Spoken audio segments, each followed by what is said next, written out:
സംസ്ഥാനത്തെ സാമൂഹ്യ സുരക്ഷാ ക്ഷേമ പെൻഷൻ ഗുണഭോക്താക്കൾക്കും മാസങ്ങളോളമായി ക്ഷാമാശ്വാസവും മറ്റ് ആനുകൂല്യങ്ങളും മുടങ്ങിക്കിടക്കുന്ന ജീവനക്കാരുടെയും കാത്തിരിപ്പ് അവസാനിക്കുന്നു. സംസ്ഥാനത്ത് നാളെ മുതൽ ക്ഷേമ പെൻഷൻ ഉൾപ്പെടെയുള്ള ആനുകൂല്യങ്ങളുടെ വിതരണ നടപടികൾ ആരംഭിക്കുന്ന സാഹചര്യത്തിലാണ് സന്തോഷ വാർത്ത എത്തിയിരിക്കുന്നത്. കേന്ദ്ര സാമ്പത്തിക നയങ്ങൾ, കേരള വികസനവും സിവിൽ സർവീസും എന്ന പേരിൽ FSCTO സംഘടിപ്പിച്ച സെമിനാറിലായിരുന്നു ധനമന്ത്രിയുടെ പ്രഖ്യാപനം. പെൻഷനും മറ്റ് ആനുകൂല്യങ്ങളും കുടിശ്ശിക ഉൾപ്പെടെ വിതരണം ചെയ്യുന്ന കാര്യത്തിലും ജീവനക്കാരുടെ സാമ്പത്തിക ആനുകൂല്യങ്ങൾ അനുവദിക്കുന്ന കാര്യത്തിൽ വിട്ടുവീഴ്ചയില്ലാത്ത നിലപാടാണ് സംസ്ഥാന സർക്കാരിനുള്ളതെന്നും ക്ഷാമബത്ത അനുവദിക്കുന്ന കാര്യത്തിൽ നിയമസഭയിൽ നൽകിയ ഉറപ്പ് പാലിക്കുമെന്നും വാഗ്ദാനം ചെയ്തതിനേക്കാൾ മെച്ചപ്പെട്ട സ്ഥിതി സൃഷ്ടിക്കാനാകുമോ എന്നാണ് പരിശോധിക്കുന്നതെന്നും ധനമന്ത്രി സെമിനാറിൽ കൂട്ടിച്ചേർത്തു.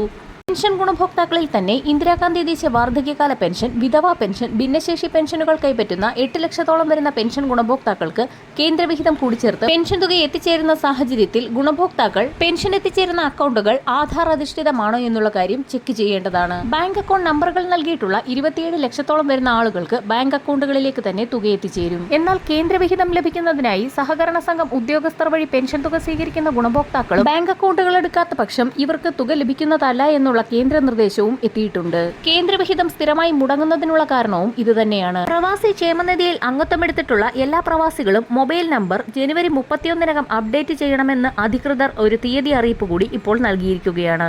ബോർഡിൽ നിന്ന് നൽകുന്ന വിവരങ്ങൾ ക്ഷേമനിധി അംഗങ്ങൾക്ക് കൃത്യമായി ലഭിക്കുന്നില്ല എന്നും രജിസ്റ്റർ ചെയ്ത സമയത്ത് അംഗങ്ങൾ നൽകിയ മൊബൈൽ നമ്പറിലേക്ക് ബോർഡിൽ നിന്ന് വിളിക്കുമ്പോൾ മറുപടി ലഭിക്കാത്ത സാഹചര്യം മനസ്സിലാക്കിയാണ് മൊബൈൽ ഫോൺ അപ്ഡേറ്റ് ചെയ്യാനുള്ള നിർദ്ദേശം ഇപ്പോൾ നൽകിയിരിക്കുന്നത്. ആദ്യകാലങ്ങളിൽ മൊബൈൽ നമ്പർ നൽകാതെ അംഗത്വമെടുത്തിട്ടുള്ളവർക്ക് www.pravasikerala.org എന്ന വെബ്സൈറ്റിൽ കയറി നിലവിലുള്ള അംഗങ്ങളുടെ രജിസ്ട്രേഷൻ എന്ന ലിങ്കിലൂടെ പുതിയ നമ്പർ രജിസ്റ്റർ ചെയ്യാവുന്നതാണ്. വിധവ, അവിവാഹിത പെൻഷനുകൾ കൈപ്പറ്റുന്നവർക്കുള്ള നിർബന്ധിത സർട്ടിഫിക്കറ്റുകൾ സമർപ്പിക്കുന്നതിന് ജനുവരി 30 വരെ അവസരമുണ്ട്. ഇതോടൊപ്പം തന്നെ സാമൂഹ്യ സുരക്ഷാ ക്ഷേമ പെൻഷനുകൾക്കുള്ള വിതരണ നടപടികൾ ജനുവരി മാസം 20 മുതൽ ആരംഭിച്ച് പെൻഷൻ തുക 27 മുതൽ വിതരണം ചെയ്തേക്കുമെന്നുള്ള അറിയിപ്പുകൾ കൂടി ഇപ്പോൾ വന്നിരിക്കുകയാണ്. പെൻഷനും മറ്റ് ആനുകൂല്യങ്ങളും വിതരണം ചെയ്യുന്നതിലേക്കായി സംസ്ഥാനം വീണ്ടും കടമെടുക്കുന്നു. 1500 കോടി രൂപയാണ് കടമെടുക്കുന്നത്. കടപ്പത്രം പുറപ്പെടുവിക്കുന്നതിനായുള്ള ലേലം ജനുവരി 21 ചൊവ്വാഴ്ച റിസർവ് ബാങ്കിന്റെ മുംബൈ ഫോർട്ട് ഓഫീസിൽ ഇ കുബേർ സംവിധാനം വഴി നടക്കുമെന്ന് ധനമന്ത്രി KN ബാലഗോപാൽ വാർത്താ സമ്മേളനത്തിൽ അറിയിച്ചു.